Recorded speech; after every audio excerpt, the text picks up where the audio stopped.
गसाइगावनि माखासे गामिनि नखरफोरा दैबानाजों लोमसावजानानै भुगिनांनानै दं।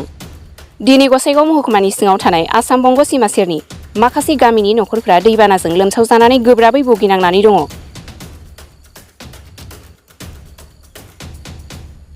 थांनाय हरनिफ्राय थाद'नाय गैयै जुब जुब अखा हानायनि जाहोनाव गसाइगाव महकुमानि सिङाव थानाय सुरेन्द्रपुर, सिमलाबारि, खक्सागुरि, दुर्गागुरि बायदि गामियाव दिनै फुंनि 8 रिंगासो समनिफ्रायनो भुटान हाजोनिफ्राय फैनाय दैया संकस दैमानि लोमसाव फैनायजों गासै गामियावनो हाबनानै न' बां गोबां नखरनि माइ माइरं लाइ लथर जि जोम दाउ अमा बोरमा बुखारलाङो, खहा खालामलाङो।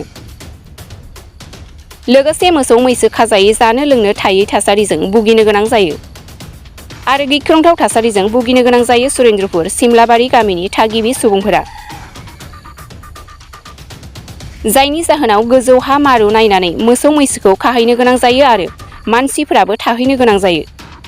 लोगोसे थाबैनो जेन दैबाना लोमसाव जानायनिफ्राय रैखा खालामनानै होफैयो आरो थानो जानो थाखाय जेन जगार खालामनानै होफैयो बिनि थाखाय बिटिआर सोरखार आरो 28 नं गसाइगाव LACनि MLA जिरन बसुमतारी बिथांखौबो खावलायो गामिनि थागिबि सुबुंफोरा।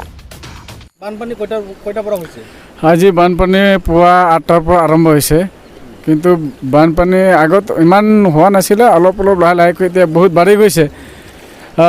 কিন্তু এতিয়ালৈকে আমাৰ ইয়াত বানপানী হৈছে, এতিয়ালৈকে কোনো প্ৰশাসনৰ মানুহে ইয়াত আহি পোৱা নাই। আমি MLAকো ফোন কৰিছিলোঁ, কিন্তু সি ব্যস্ত বুলি কৈছে, আহিব নোৱাৰে। তথাপি আমি এইটোৱে অনুৰোধ কৰিব বিচাৰিছোঁ প্ৰশাসনৰ মানুহক, যাতে আমাক যেহেতু আমাৰ চিমলাবাৰী গাঁৱত বানপানী হৈছে, যেহেতু যদি চৰকাৰৰ ফালৰ পৰা কিবা যদি সাহায্য পায় তেনে ভালেই আছিলে।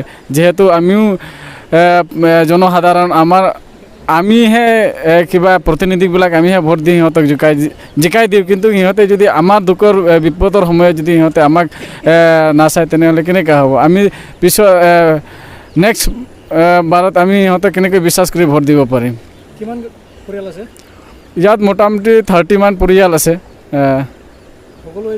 হয়, সকলোৱে জলমগ্ন হৈছে, মানে সকলো মানুহৰ ঘৰতে কিবা পানীটো সোমাই গৈছে। কিন্তু এইটো ভূটানৰ পৰা আহিছে জলটো। এই নদীটোৰ নাম হৈছে সংকোচ নদী। মথাউৰিটো আগতে বান্ধিছিলে, কিন্তু এইটোতো ভাঙি ভাঙি গৰাখহনীয়াৰ পৰা সকলোখিনি ভাঙি লৈ গ'ল। কিন্তু অলপ আগতে এমাৰ্জেঞ্চি প্ৰটেকশ্যনৰ কাৰণে কিবা এটা ব্যৱস্থা কৰিছিল, কিন্তু এই এমাৰ্জেঞ্চি প্ৰটেকশ্যন এইটো চিমেণ্টৰ খুঁটিহে দিছিলে। এইটো চিমেণ্টৰ খুঁটি দিলে এই নদীটো থাকিব নেকি? সেইকাৰণে এইটো ভাঙি লৈ গ'ল। दा जोंनाथ' मा बुंनांगौआ दा जेनेबा दैया देरबोनानै होजों खर'आव भुटानाव हानानै दैया देरबोनानै दा नैबे सिमलाबारि सावथाल बस्तियावहाय बान्दोआ बायलांबाय, माथावरिया। बे माथावरि बायनानै दा सुरेन्द्रपुर आरो ओरैहाय खक्सागुरि, दुर्गागुरि ओरै गामियाव हाबैलाजोब्बाय। बर'फोरनावबो गामियाव न'आव लोमगासिनो दं आरो नैबे सिमलाबारियावबो सावथालफोरनावबोथ' हाबजोबखाबाय। मोसौ मोसा बिसिनि बान्दो सायावसो दङ। दा आरो दैया बारायगासिनो दङ, जे दा बोहैलांगासिनो दं आरो गामिजों हाबलांगासिनो दं, बारायगासिनो दं दैया। दा बे माथावरिया जुदि बायामोनब्ला बियो माने होथेनाय बादि थाबाय थायोमोनब्ला लोमहैनाय नङामोन। दाथ' हाबगासिनो दङ गामियाव। माथावरिया एस्टिमेट जादों होननानै खोनादोंमोन। माथावरि ओमफ्राय एस्टिमेटआ बेसे गोलावसिन जाया?